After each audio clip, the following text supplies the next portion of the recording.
No, ah, ano to? Resume ng next applicant.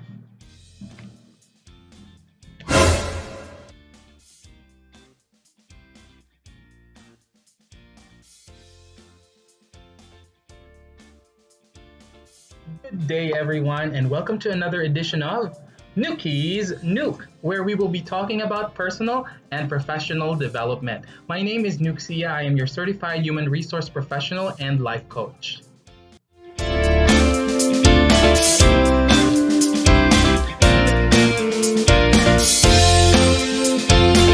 Searching for a job is very challenging, especially at these times. No? So kapag nagkaroon ka ng opportunity to apply for a job, you want to make sure that you land the job. The very first tool in doing this is to make sure that you have a good, concise, and powerful resume. And that's what we will talk about in this edition. So paano po ba natin matitiyak na good, concise, at powerful ang ating resume?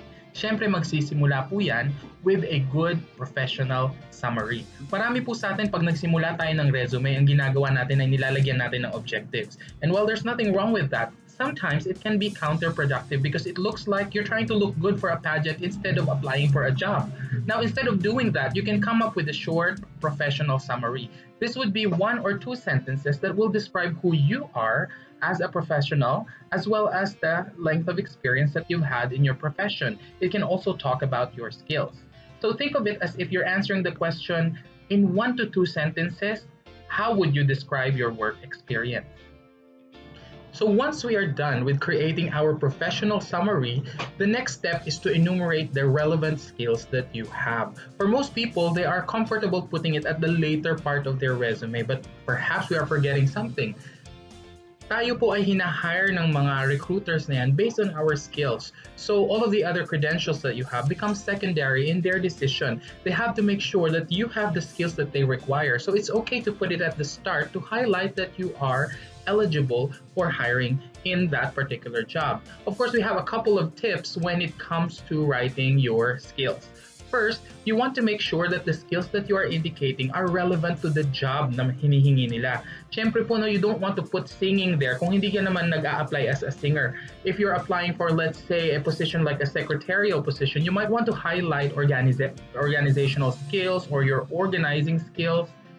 And then you can also write something like, ano bang tools yung familiar ka when you are using the computer. So this would really help highlight what you can do for the job. Then next is you would like to write skills that you actually have. No? Ito po ayaw po natin na mag-pretend po sa ating mga recruiters sa mga bagay na kailangan nila just so that we can land the job. Of course, remember that these recruiters are doing this every single day. So when they see a lie, they know that it is a lie. Mahuhuli at mahuhuli po tayo. So make sure that when you write down a skill right there, it is something that you really actually possess. So now that you have enumerated your relevant skills, the next step is to write down your professional history and accomplishments. So dito sa part po na ito, syempre isusulat nyo ano bang mga companies ang nag-hire sa inyo and what did you do for these particular companies. Now, I'd like to remind everybody that it's not necessary that you write down your full job description like most people do. It's something that you just have to write within 1 or 2 sentences. Plus, of course, in these 2 sentences, ilagay mo na rin yung accomplishment mo dun sa job na yon.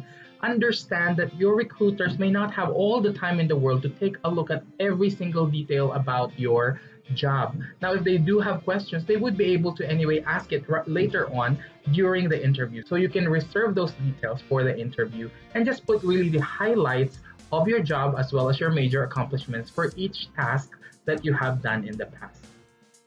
The next part of your resume would be your education and your certification. Of course, this is very important because it helps the recruiters validate if you have the credentials required for the job that you would like to take. Now, when you are writing down your educational attainments, start from the highest level of education that you have because your recruiters are very interested in that, of course. Then, of course, it will be their option if they want to run through the other listings that you have right there. Now, in terms of your certification, when you write down your certification, you also want to start with the most relevant certifications. And then if you have any other extras, it's still good to put it there, but you can put it afterward. all of the relevant shall go first before the ones that are just extra. Once you're done writing your resume, of course you have to edit it. Remember when you are editing and making sure that you refine your resume, that less is more. So, ibig sabihin po nito, wag po tayong lumampas ng 2 pages hanggat maaari. No? Kasi kapag po lumampas na tayo ng 2 pages, your resume will look clumped and there will be a lot of information that may not be necessary. Plus, it may not highlight all your comparative advantage versus all of the other candidates in that particular post. Plus, dahil po ang ating mga recruiters ay wala namang masyadong time para basahin yung lahat ng nasa resume natin, kung napakahaba ng resume, there's a good chance they may not be interested to read it anymore and your resume ends up in the bin. Just like what we said earlier, it's very important that you craft your resume that is good, concise, and of course, powerful.